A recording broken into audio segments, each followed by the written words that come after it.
Hello दोस्तों, आज हम छिंदवाड़ा ज़िले का प्राकृतिक सौंदर्यीकरण के बारे में जानेंगे, जिसमें पर्यटन स्थल की ओर चलेंगे और उसमें भी प्रारंभ करेंगे तामिया और तामिया में भी पातालकोट की ओर चलेंगे। यह हमने मानचित्रावली दर्शाया है छिंदवाड़ा ज़िले की, और इस छिंदवाड़ा ज़िले में एक तहसील है तामिया, और उसी तामिया जिले में एक पर्यटन स्थल आता है जो आपके सामने मानचित्र में दर्शाया गया है। यह तामिया, और यह छिंदवाड़ा जिला का बड़ा ही अच्छा पर्यटन क्षेत्र है तामिया, और तामिया में भी विशेष कर जाना जाता है जिसका नाम है पातालकोट। क्या नाम है? पातालकोट। पातालकोट बड़ा ही सुंदर, प्राकृतिक की दृष्टि से बड़ा ही अद्भुत क्षेत्र है, जहां जिस स्थान पर जाने से मन में बड़ी सुंदरता प्राप्त होती है, और यह सुंदरता हमारे मन को बड़ी भाती है। तो जितने भी स्टूडेंट या विद्यार्थी यह वीडियो को देख रहे हैं, इसे लाइक और शेयर जरूर करें। हम तामिया क्षेत्र को पढ़ने वाले हैं, और तामिया क्षेत्र में भी पातालकोट विशेष तौर पे जाना जाता है। क्या है तामिया में और क्या है पातालकोट में, इसे विशेष तरीके से हमने समझाया है, इसे आप समझिएगा। चलिए दोस्तों, हम प्रारंभ कर रहे हैं पातालकोट। पातालकोट बड़ा ही सुंदर क्षेत्र है। यह हम कुछ जानकारियां देते हैं। छिंदवाड़ा जिला आपने देखा होगा, छिंदवाड़ा जिले से जब हम जाते हैं तो कुछ दूरी पर, मतलब हम कह सकते हैं कि लगभग 78 किलोमीटर छिंदवाड़ा से अगर आपको तामिया जाना है, तामिया से पातालकोट जाना है, तो कुल दूरी अगर हम देखें तो लगभग 78 किलोमीटर पड़ेगा। छिंदवाड़ा से आप यह सफर तय करिएगा, और पातालकोट जाने के लिए आप हवाई अड्डे का भी इस्तेमाल करते हैं, जो सबसे पास में पड़ता है नागपुर का, वहां उतरिए और वहां से भी आप पातालकोट जा सकते हैं। टैक्सी, छिंदवाड़ा से भी आप टैक्सी के माध्यम से जा सकते हैं, ट्रेन के माध्यम से भी आप पातालकोट जा सकते हैं। बड़ा ही सुंदर क्षेत्र है, बड़ा ही प्राकृतिक सौंदर्यीकरण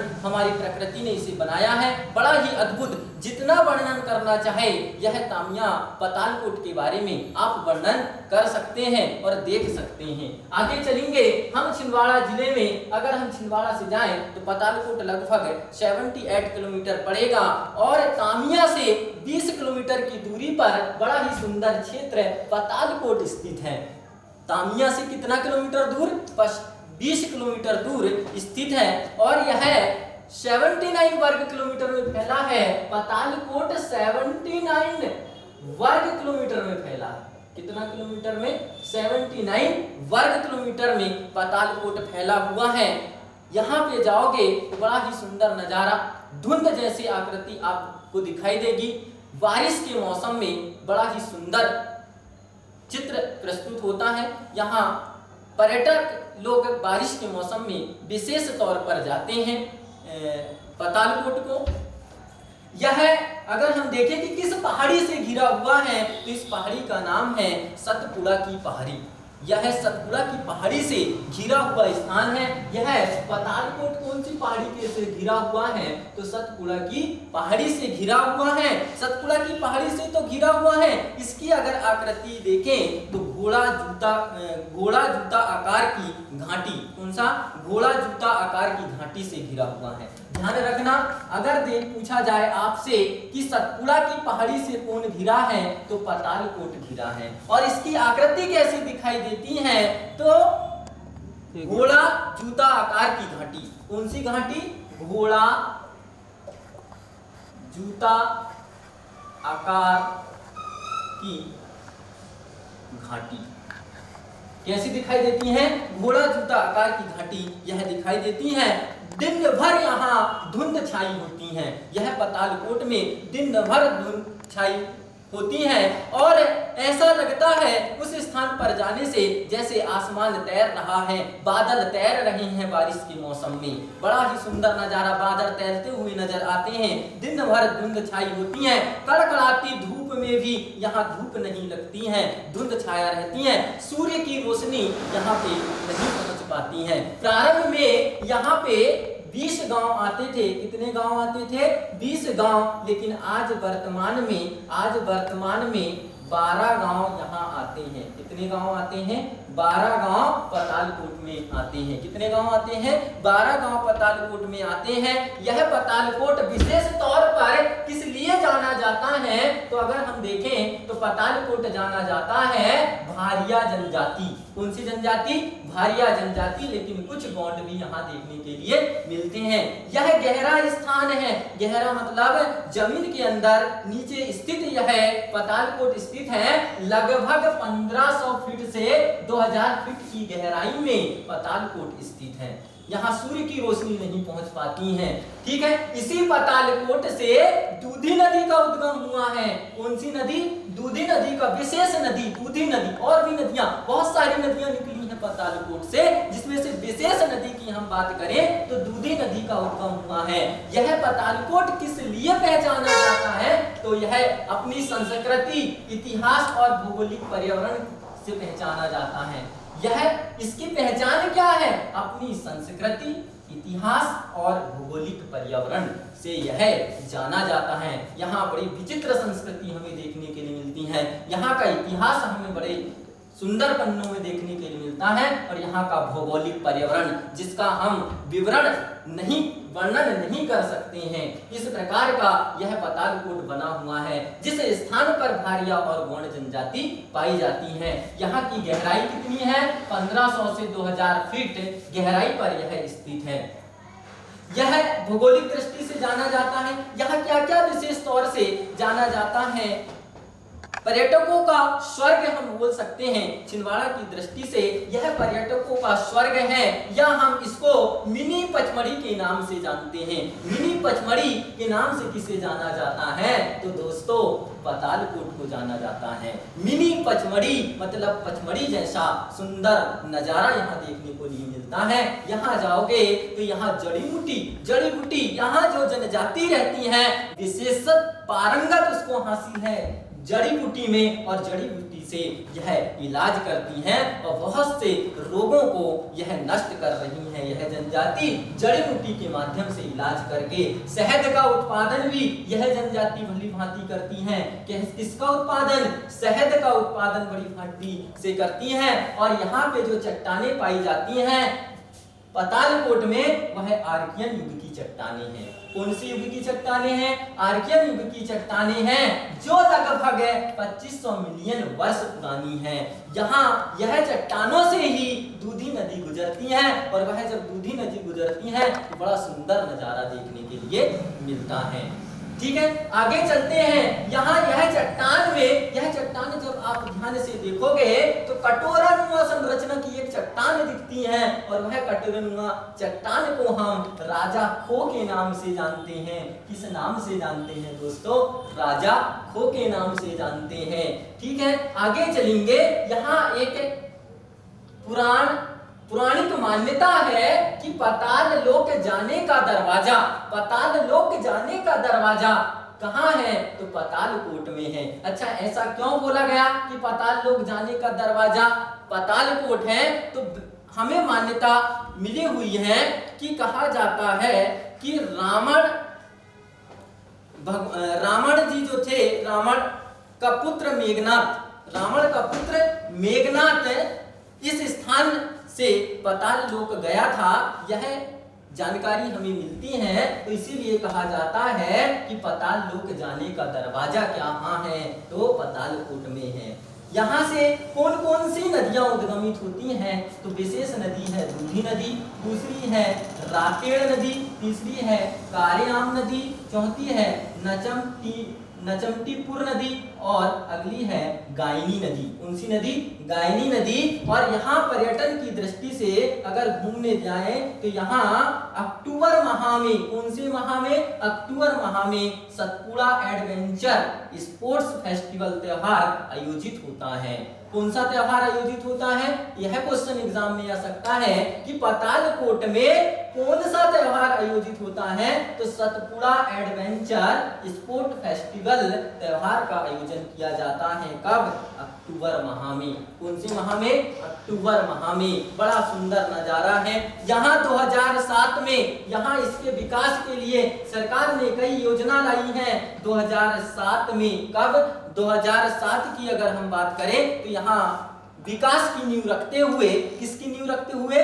विकास की नींव रखते हुए 2007 में पहला आंगनवाड़ी केंद्र खोला गया था।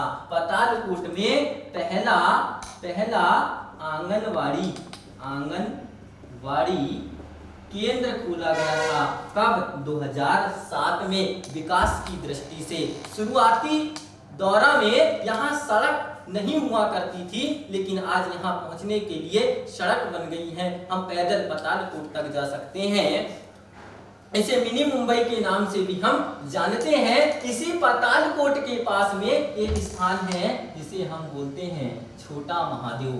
किस नाम से जानते हैं? छोटा महादेव के नाम से जानते हैं। इसी पतालकोट के पास में यहाँ यह महादेव जी का सुंदर मंदिर है। छोटा महादेव हम बोलते हैं। यहाँ 12 मासी झरने बहा करते हैं। 12 मासी मतलब वर्ष भर झरने प्रभावान होते रहते हैं। बड़ा ही सुंदर नजारा यह भी छोटा महादेव यहाँ सघन वन क्षेत्र के देखने के लिए मिलते हैं। कौन से वन क्षेत्र? सघन वन क्षेत्र में छोटा महादेव स्थित है और वहां पे किसकी मूर्ति स्थापित है? महादेव जी की मूर्ति स्थापित है। जब महादेव जी की मूर्ति स्थापित है, हम स्थान पर पहुंचते हैं। ऊपर जब सुंदर पहाड़ियों को देखते हैं तो यहाँ पे एक पॉइंट हमें दिखाई देता है जिसे हम बोलते हैं वल्चर पॉइंट। कौन सा पॉइंट? Vulture point. और यह वल्चर पॉइंट नीचे से ऊपर की ओर देखने पर बड़ा सुंदर स्थान है। कहा जाता है कि यही वल्चर पॉइंट में हमारे छिंदवाड़ा जिले के पतालकोट के पास में गिद्ध का संरक्षण किया गया। किसका संरक्षण? गिद्ध का संरक्षण किया गया। किसका संरक्षण किया गया है? गिद्धों को संरक्षित क्षेत्र घोषित है। कौन सा पॉइंट? वल्चर पॉइंट ऊपर की ओर दिखाई देता है। इसी के पास में एक तुलतुला पहाड़ है। कौन सा पहाड़ है? तुलतुला पहाड़ है। यह तुलतुला पहाड़ किस लिए प्रसिद्ध है? तो सूर्यास्त के समय इस स्थान को देखते हैं तो बड़ा ही सुंदर मनोरम दृश्य हमें दिखाई देता है। बहुत सुंदर नजारा। यहाँ बहुत सारे विदेशी पर्यटक शाम के समय तुलतुला पहाड़ पर आते हैं यह सुंदर नजारा देखने के लिए। इसी के पास में एक सिंह वाहिनी नैना देवी मंदिर है। कौन सा मंदिर है? सिंह वाहिनी नैना देवी मंदिर। कहा जाता है कि यहाँ वह कोई भी व्यक्ति जाता है तो जिसकी मनोकामना पूर्ण होती है। मनोकामना पूर्ण होती है। कौन से मंदिर में? सिंह वाहिनी नैना देवी मंदिर में। कौन से मंदिर में? सिंह वाहिनी नैना देवी मंदिर में। इसी के पास में एक पहाड़ी है जिसे हम बोलते हैं ग्वालगढ़ की पहाड़ी। यहाँ पे एक झरना भी है जिसे हम ग्वालगढ़ का झरना भी बोलते हैं। इसी पहाड़ी पर स्थित है। कौन सा झरना? ग्वालगढ़ का झरना। कौन सा झरना? ग्वालगढ़ का झरना। यहीं पर इसी के पास में एक पॉइंट और बना हुआ है जिसे हम बोलते हैं चीड़ पॉइंट। कौन सा पॉइंट? चीड़ पॉइंट। चीड़ पॉइंट इसलिए नाम पड़ा कि यहाँ चीड़ के वृक्ष बहुत सारे दिखाई देते हैं और यहाँ सुंदर फोटो क्लिक होती हैं, इसलिए इसका नाम पड़ गया चीड़ पॉइंट। कौन सा पॉइंट? चीड़ पॉइंट। बहुत सारे पर्यटक स्थान पर अपनी फोटो निकलाते हैं और उसे उपयोग में लाते हैं। आगे चलते हैं। एक गांव है जिसका नाम है गैलडुब्बा गांव। कौन सा गांव? गैलडुब्बा गांव। यह गांव क्यों प्रसिद्ध है? यह गैलडुब्बा गांव इसलिए प्रसिद्ध है कि जो पतालकोट में 12 गांव थे उसी में से एक गांव गैलडुब्बा गांव है और यहाँ 12 माह कभी भी आप जा सकते हैं। मतलब यहाँ पहुंचने के लिए सड़क बनी हुई है। कभी भी आप गैलडुब्बा गांव जा सकते हैं। इसीलिए हमारे मध्य प्रदेश का विधानसभा का कार्यालय स्थित है। कौन से गांव में? गैलडुब्बा गांव में। कौन से गांव में? गैलडुब्बा गांव में। यह मध्य प्रदेश का विधानसभा का जो कार्यालय है, वहां पे जो लोग रहते हैं उनको ट्रेनिंग देते हैं, नए नए स्किल सिखाते हैं, जिससे उनको रोजगार की प्राप्ति होती है। अगर हम देखें कि स्थान घूमने पर रेस्ट हाउस है या नहीं, तो हाँ, इस स्थान पर रेस्ट हाउस भी स्थित है और प्रसिद्ध रेस्ट हाउस का नाम है चिमटीपुर रेस्ट हाउस। क्या नाम है?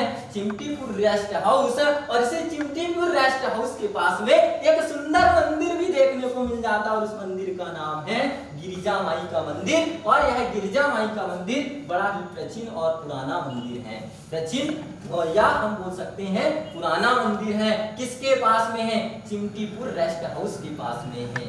इसी के पास में और हम आगे बढ़ते हैं तो हमें एक स्थान मिलता है अनहोनी समोनी। आपने सुना होगा, यह बड़ा ही प्रसिद्ध स्थान है अनहोनी समोनी। और यह अनहोनी समोनी किस लिए प्रसिद्ध है? गर्म पानी के लिए। खौलता हुआ गर्म पानी हमें दिखाई देता है। और यहाँ पे कहा जाता है कि इस कुंड पर स्नान करने से चर्म रोग दूर हो जाते हैं। कौन से रोग दूर हो जाते हैं? चर्म रोग दूर हो जाते हैं, जो कवक द्वारा होते हैं। उन्हीं चर्म रोग को ऐसा मान्यता है लोगों की कि यह कुंड में स्नान करने से चर्म रोग खत्म हो जाते हैं। इसी के पास में एक सतधारा बनी हुई है, जिसे कौन सी नदी पर है? तो देनवा नदी पर है। और यह देनवा नदी झिरपा के पास में है। किसके पास में है? झिरपा के पास में है। झिरपा के पास में कौन सी नदी? देनवा नदी। और देनवा नदी में कौन सा हमें धारा दिखाई देती है? 7 धारा दिखाई देती हैं। यह बड़ा ही सुंदर हमने तामिया और पतालकोट का वीडियो बनाया है। इस यहाँ की हम जनजाति जो हमने देखा, भारिया जनजाति और गौड़ जनजाति अपने सांस्कृतिक दृष्टि से अपनी एक पहचान बनाई हुई है। यह बड़ा ही सुंदर नजारा है। थैंक यू दोस्तों, यह पतालकोट के कुछ मानचित्र हम आपको दिखा रहे हैं। जैसे कि ये दिखाई दे रहा है, ये आपको दिखाई दे रहा होगा। यह पतालकोट देखो कितना सुंदर नजारा है। इसके बाद हम दूसरा वीडियो या फोटोज दिखा रहे हैं। पतालकोट देखो कितना है। दूसरा हम देखेंगे यहाँ ये जनजाति देखिए कैसे भारिया जनजाति अपना नृत्य संस्कृति दिखा रही हुई है। देखिए वहाँ हमारे हनुमान जी दादा बैठे हुए हैं, जो उनकी चित्र हमें दिखाई दे रहे हैं। बड़ा लोग यहाँ आते हैं दर्शन करने और यह भी बड़ा अच्छा सुंदर पर्यटन स्थल है। ये देखिए, ये दूधी नदी बीच पहाड़ी से बह रही है और देखिए पहाड़ी का नजारा, देखिए कितना सुंदर नजारा है पहाड़ी।